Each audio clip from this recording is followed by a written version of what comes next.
Hello दोस्तों, नमस्कार। मैं हूं अमित कुमार और आप देख रहे हैं कॉमर्स एजुकेशन क्लासेस। दोस्तों, कैसे हैं आप सब? उम्मीद करता हूं कि बहुत अच्छे होंगे आप सब और सुरक्षित होंगे। दोस्तों, आज हम डिस्कस करने वाले हैं डेप्रिसिएशन के बारे में। कहने का मतलब दोस्तों ये है, ह्रास के बारे में आज हम डिस्कस करने वाले हैं दोस्तों।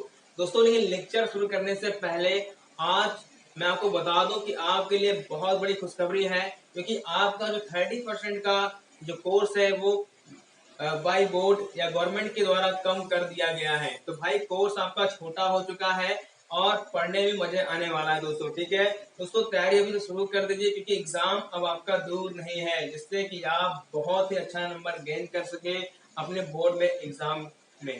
ठीक दोस्तों चलते हैं, शुरू करते हैं आज का लेक्चर, जो कि है कि आपका डेप्रिसिएशन। दोस्तों, बात करें अगर ह्रास की, तो नॉर्मल सी भाषा में पहले हम लोग जानेंगे भाई ह्रास होता क्या है। दोस्तों, आपको पता है कि जब भी कोई व्यवसाय या उद्योग स्थापित किया जाता है, तो वहां पे सेवाओं को प्रदान करने के लिए या फिर वस्तुओं का उत्पादन करने के लिए बहुत सारी परिसंपत्तियों का उपयोग किया जाता है। जैसे बिल्डिंग होती है, मशीनरी होती है, फर्नीचर होता है, कंप्यूटर है, मोटर गाड़ी इत्यादि। ऐसे बहुत सारी संपत्तियों का प्रयोग किया जाता है वस्तुओं के उत्पादन करने में तथा सेवाओं को प्रदान करने में दोस्तों। ठीक दोस्तों, जो सेवाएं प्रदान करने में इन संपत्तियों का हम प्रयोग कर रहे होते हैं, तो संपत्तियों की कुछ ना कुछ लिमिट होती है कि इतने आने वाले सालों में हमारी ये संपत्ति अनुपयोगी हो जाएगी, या फिर जो संपत्ति हम परचेज कर रहे होते हैं उनका एक निश्चित समय होता है कि इतने समय के बाद ये मार्केट से बाहर हो जाएंगी या भी उपयोग में नहीं रह जाएंगी, या फिर उसमें कुछ ना कुछ कमी आ जाएगी दोस्तों। ठीक है दोस्तों, जो संपत्ति हम प्रयोग करते हैं उसमें जो भी कमी आ जाती है, वो जो कमी है दोस्तों, वही क्या कहलाती है? आपकी ह्रास कहलाती है। कहने का डिप्रिसिएशन कहलाती है। भाई, समझ आ गया आपको? दोस्तों, मैं फिर से बता दूं आपको एक लाइन में, अगर कि भाई किसी भी अस्थायी संपत्ति के निरंतर प्रयोग से उसमें होने वाली जो भी कमी होती है, जैसे कमी क्या, उसकी गुणवत्ता में, उसकी उत्पादक क्षमता में, या उसकी कार्य शक्ति में जो भी कमी आ जाती है, भाई जो कमी है वही दोस्तों क्या कहलाती है? आपकी ह्रास कहलाती है। या फिर कह सकते हैं घिसावट कह सकते हैं, या फिर कमी कह सकते हैं, या फिर ह्रास कहें, बात आपकी एक ही होती है दोस्तों। समझ आ गया उसमें आज तक? तो भाई, कहने मतलब यह है कि किसी भी स्थायी संपत्ति के प्रयोग से उसमें होने वाली कमी क्या कहलाती है दोस्तों? ह्रास कहलाती है, डेप्रिसिएशन कहलाती है। समझ में आ गया आज तक? अब दोस्तों, बात करें अगर यहाँ पे दोस्तों बोर्ड पे क्या लिखा हुआ है, जरा हम पढ़ लेते हैं। तो भाई, क्या कहता है यहाँ पे? दोस्तों, कह रहा है यहाँ पे, कह रहा है किसी अस्थायी संपत्ति के प्रयोग में आने से, या समय व्यतीत होने, या कीमत परिवर्तन होने, या नष्ट हो जाने से, या नए आविष्कार आ जाने से, या दुर्घटना से, या अन्य किसी कारण से जो कमी आ जाती है, उसे ह्रास कहा जाता है। भाई, वही बात यहाँ पे कह रहा है। जब भी हम किसी अस्थायी संपत्ति का निरंतर प्रयोग कर रहे होते हैं, तो भाई उसमें कोई भी प्रयोग में आने से कमी हो जाए, या फिर उसमें समय व्यतीत हो जाता है कि वो संपत्ति प्रयोग में अब नहीं रहने वाली होती है, या फिर आपका कीमत में परिवर्तन हो जाती है, या फिर किसी भी कारण से वो दुर्घटनाग्रस्त या फिर नष्ट हो जाए, या नया आविष्कार आ जाए, तो इन सभी के कारण संपत्ति के मूल्य में जो भी कमी आ जाती है, वो दोस्तों क्या कहलाती है? आपकी ह्रास कहलाती है, डिप्रिसिएशन कहलाती है। समझ में आ गया दोस्तों? यहाँ पे अगला पॉइंट आपको दिया गया है, यहाँ पे डेफिनेशन दी गई है ह्रास की, जो कि है प्रोफेसर कार्टर के अनुसार क्या कहते हैं, जरा देख लेते हैं एक बार। उन्होंने कहा है, एक संपत्ति के मूल्य में किसी भी कारण से होने वाली शनै शनै और अस्थायी कमी को ह्रास कहा जाता है। मतलब भाई, ये कहने का, कोई भी संपत्ति उसके मूल्य में किसी भी कारण से धीरे धीरे, मतलब क्या, धीरे धीरे जो भी कमी आती है, या ऐसी कमी जो कि अस्थायी प्रकृति की होती है, क्या कहलाती है दोस्तों? आपकी ह्रास कहलाती है, डेप्रिसिएशन कहलाती है। समझ आ गया दोस्तों? यहाँ तक क्लियर हो? भाई, ह्रास क्या होता है? ठीक, आगे अब दोस्तों हम बात करने वाले यहाँ पे ह्रास के निर्धारित करने वाले तथ्य या घटक के बारे में, कि भाई क्या क्या घटक होते हैं, उसके किस किस कारणों से ह्रास को निर्धारित किया जा सकता है। तो भाई, क्या करते हैं, जरा देख लेते हैं बात करते हैं यहाँ पे। तो पहला पॉइंट आपको दिया गया है, संपत्ति की वास्तविक लागत, मतलब कहने का है एक्चुअल कॉस्ट ऑफ एसेट्स। जब भी ह्रास का निर्धारण करना हो हमें, सबसे पहले हम देखेंगे भाई संपत्ति की वास्तविक लागत क्या है। अब भाई, वास्तविक लागत क्या होती है, जरा ये जान लेते हैं। जिस मूल्य पे हम संपत्ति को क्रय कर रहे होते हैं दोस्तों, वो क्या कहलाती है? संपत्ति की वास्तविक लागत कहलाती है।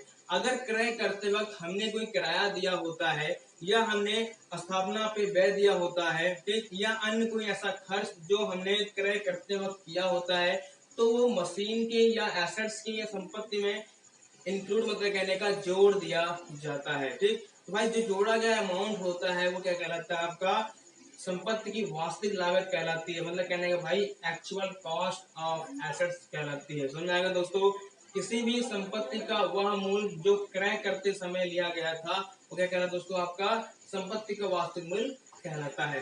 क्लियर दोस्तों। यहाँ पे पहला पॉइंट हमने यहाँ पे डिस्कस कर लिया कि भाई क्या उसके तथ्य क्या घटक उसके होते हैं। अगला पॉइंट दोस्तों, अनुमानित जीवन काल दिया गया है। भाई मतलब कहने का ये है, कोई भी संपत्ति जब आप परचेज करते हो तो कुछ ना कुछ क्या होता है, अनुमानित जीवन काल होता है। अब ये क्या होता है, ऐसा समय जितने समय के लिए संपत्ति का प्रयोग लाभपूर्ण तरीके से उपयोग किया जा सकता हो वो क्या कहलाता है, आपका अनुमानित जीवन काल कहलाता है। मतलब कहने भाई ये है, किसी भी संपत्ति का वह समय जितने समय के लिए उसे लाभपूर्ण तरीके से उपयोग किया गया होता है। मतलब कहने का भाई ये है कि प्रोडक्शन अगर आप कर रहे हो तो प्रोडक्शन अगर आपके अकॉर्डिंग आपको लाभ प्रोवाइड करने वाला होता है, प्रॉफिट देने वाला होता है, उसके अकॉर्डिंग जितने समय के लिए आप प्रयोग कर ले जा रहे हो वो दोस्तों क्या कहलाती है, आपकी अनुमानित जीवन काल कहलाती है। सिंपल सी भाषा में बात करें दोस्तों, अगर यहाँ पे संपत्ति का वह जीवन काल जितने समय के लिए उसे खरीदा गया होता है, जितने समय के लिए उसको प्रयोग किया जा सकता हो। जैसे भाई कोई मशीन अगर आप परचेज कर रहे हो तो मान के चलते हो कि भाई आने वाले 5 साल या 10 सालों तक आप इसका प्रयोग आसानी के साथ कर ले जाओगे, जिससे आपको बहुत बेनिफिट होने वाला है। ठीक है, तो ये क्या है, उसका 10 साल 5 साल दोस्तों क्या है, ये इसका जीवन काल होता है कि इतने समय के लिए भाई ये चलेगा। जैसे बाइक की दोस्तों बात कर ले अगर, तो आने वाले 14 से 15 सालों के लिए बाइक आपको अलाउ की जाती है, इसके बाद वो चलन में नहीं रहेगी। और इसके अंदर होता भी दोस्तों यही है कि बाइक आपके धीरे धीरे सिस्टम, जो उसके पिस्टन होते हैं, जो उसके पहिए वगैरह होते हैं, जो उसकी बॉडी होती है बाइक की, वो भी ढल जाती है। ठीक है, तो ऐसे में क्या होता है कि समय उसका उतने समय के लिए बनाया गया होता है जितने के लिए लाभपूर्ण तरीके से आपके प्रयोग में आ सकते हैं। अगर भाई उसका प्रयोग आप तब भी करते हो तो इनकेस तो कुछ ना कुछ गड़बड़ी आपको हमेशा वहां पे मिलती रहेगी। जैसे पॉल्यूशन की दिक्कत है ना, पेट्रोल का ज्यादा खपत करना, ईंधन फ्यूल, ठीक, या फिर सही तरीके से इंजन का वर्क ना करना, तो सब किसमें आते हैं, भाई कमी आ जाती है इसमें। ठीक, तो भाई ये क्या है कहने का कि भाई जितने समय के लिए हम किसी भी संपत्ति को एक अच्छे तरीके से लाभपूर्ण तरीके से उसका प्रयोग कर सकते हो वो दोस्तों क्या कहलाती है, आपकी संपत्ति का अनुमानित जीवन काल कहलाता है। क्लियर होगा दोस्तों। यहाँ पे अगला पॉइंट दोस्तों, अब दोस्तों हम बात करने वाले यहाँ पे संपत्ति का अवशिष्ट मूल्य। अब भाई संपत्ति का अवशिष्ट मूल्य होता है क्या है, यहाँ पे डिस्कस करेंगे इसके बारे में दोस्तों। भाई संपत्ति का वह मूल्य जो संपत्ति के अनुमानित जीवन काल बीत जाने के बाद उसको विक्रय करने के लिए उसको विक्रय करते हैं, उसमें मिलने वाली जो बेटा आपकी राशि क्या कहलाती है, आपकी अवशिष्ट मूल्य कहलाती है। मतलब कहने का ये होता है, जो संपत्ति हम प्रयोग कर रहे होते हैं उसका अनुपयोगी हो जाने पर या समय व्यतीत हो जाने पर विक्रय करने पर जो मूल्य हमें प्राप्त होता है क्या कहलाता है, आपका अवशिष्ट मूल्य कहलाता है। जैसे दोस्तों मान लीजिए कि भाई आपने एक रिम खरीदा हो, ये क्या दोस्तों साइकिल का पहिया आपको मैंने दे दिया, मान लीजिए कितने में दिया है भाई, 350 में मान दे दिया हमने, ये रहा भाई। ठीक, अभी क्या है कि 10 साल तक चला आपका या 5 साल तक मानने चलता है भाई, 5 साल तक चला। अब क्या करोगे, आप सिर्फ बेचने जाओगे तो कितना मिलेगा आपको, 50 में मिल रहा है। ठीक, अब इन दोनों के बीच डिफरेंस है कितने का है दोस्तों, 300 रुपीज का आ गया। मतलब कहने का भाई ये है, ये क्या है आपका ह्रास, डिप्रीशिएशन हो गया। ठीक, और ये 50 रुपए दोस्तों क्या ये आपका हो गया स्क्रैप वैल्यू। मतलब कहने का अवशिष्ट मूल्य निकल के कितना आ गया आपका, 50 रुपए आ गए। समझ आ गए दोस्तों यहाँ पे। अब भाई हुआ कैसे ना देख लेते हैं कि जब आपने पहिया खरीदा होगा तो आपने 350 रुपए पहिया खरीद लिया, लेकिन क्या हुआ, उसको आपने प्रयोग करना शुरू किया, आने वाले 6 महीने आपने देखा कि पहिया बहुत चमक रहा था आपका। ठीक, फिर क्या हुआ, उसमें कुछ ना कुछ कालापन दिखने लगा। फिर इसके बाद भाई हुआ क्या, उसमें कुछ समय बाद 1 साल 2 साल बीते, फिर उसमें छिद्र उत्पन्न हो गए। ठीक, अब क्या रिम झरने मतलब क्या गिरने लगा, मतलब चारों से टूटने फूटने लगा। उसमें अब नुकसान तेलें टूटने लगी उसकी, या फिर कोई भी एक्टिविटी वहां पे होने लगी जिससे ये लगने लगा आपको कि यह प्रयोग में ये नहीं है, अब चल ये नहीं सकता है, तो भाई नहीं चल सकता, क्या करोगे आप उसको उड़ाकर बेच दोगे। तो भाई जो आप बेच रहे हो, जितना वैल्यू आपको मिल रही है, जितना सेल आपको प्राइस मिल रहा होता है, उसको क्या कहलाती है आपकी संपत्ति का अवशिष्ट मूल्य, मतलब कहने का स्क्रैप वैल्यू कहलाती है आपकी। समझ में आ गया दोस्तों। तो भाई ये 50 रुपीज क्या आपकी स्क्रैप वैल्यू हो जाती है किसी भी संपत्ति को बेचने पर, जब वो अनुपयोगी हो जाए या किसी भी कारण से वो प्रयोग में ना रहे, ठीक, या अन्य किसी भी कारण से, ठीक, उसको फिर क्या आपका 50 रुपीज स्क्रैप वैल्यू मानी जाएगी, अवशिष्ट मूल्य माना जाएगा यहाँ पे। अगला दोस्तों, अब दोस्तों बात करें यहाँ पे संपत्ति का उपयोग। भाई इसका क्या मतलब है संपत्ति का उपयोग का? तो भाई जितने समय के लिए संपत्ति को उपयोग किया जाता है, या मान लीजिए कि संपत्ति का उपयोग ज्यादा समय के लिए किया जा रहा होता है, तो जो ह्रास की दर बेटा होती है वो उतनी ही ज्यादा होती है। अगर संपत्ति का प्रयोग कम समय के लिए किया जा रहा होता है, तो उसकी जो ह्रास की, मतलब कहने का डिप्रेशन का जो आपका रेट रहेगा उतना ही कम या फिर क्रमिक रूप में किया जाता है। समझ में आ गया दोस्तों। मतलब भाई मेरे कहने का सीधा मतलब ये होता है कि अगर आप संपत्ति का प्रयोग ज्यादा अधिक कर रहे होते हो तो उस पर ह्रास की दर ज्यादा लगती है, अगर कम कर रहे होते हो तो उस पर ह्रास की दर क्या है, कम लगती है। क्लियर हो दोस्तों। यहाँ पे अगला पॉइंट हम सब बात करेंगे, यहाँ पे आपको देगा संपत्ति का स्वभाव। भाई स्वभाव की अगर बात कर लेते हैं, उसके नेचर की बात कर लेते हैं, किसी भी संपत्ति का निरंतर प्रयोग करने से भाई उतनी जल्दी क्या होगा, वो क्षय होगा, मतलब कहने का कमी आएगी उसमें। तो ह्रास की जो रेट होती है वो उतनी ही क्या होती है, ज्यादा रखी जाती है जितना कि उसका निरंतर प्रयोग हो रहा होता है। लेकिन अगर किसी संपत्ति का कम यूज हो रहा होता है, मतलब कहने का कुछ समय के बाद चलती है फिर बंद हो जाती है, फिर चलती है फिर बंद हो रही है, ऐसी कंडीशन में क्या होता है, जो ह्रास की राशि रहेगी दोस्तों उसे क्या रखते हैं, कम या क्रमिक रूप में रखते हैं। क्लियर है दोस्तों। ये थोड़ा सा यहाँ पर डिफरेंस दोस्तों जान लीजिएगा उपयोग में और स्वभाव में। मतलब ये कहने का किसी भी संपत्ति का जितना ज्यादा, जितने समय के लिए उपयोग होता है, ह्रास की दर उतनी ही ज्यादा होती है, और जिस संपत्ति का प्रयोग जितने कम समय के लिए होता है, ह्रास की दर उतनी ही उससे क्या होती है, कम होती है। ठीक है। लेकिन स्वभाव में क्या होता है, किसी भी संपत्ति का निरंतर जितना अधिक प्रयोग होगा, ह्रास की दर उतनी ही ज्यादा होगी, और जितना ही कम होगा, ह्रास की दर उतनी ही कम होगी। समझ आ गया दोस्तों यहाँ तक। क्लियर पॉइंट यहाँ पे।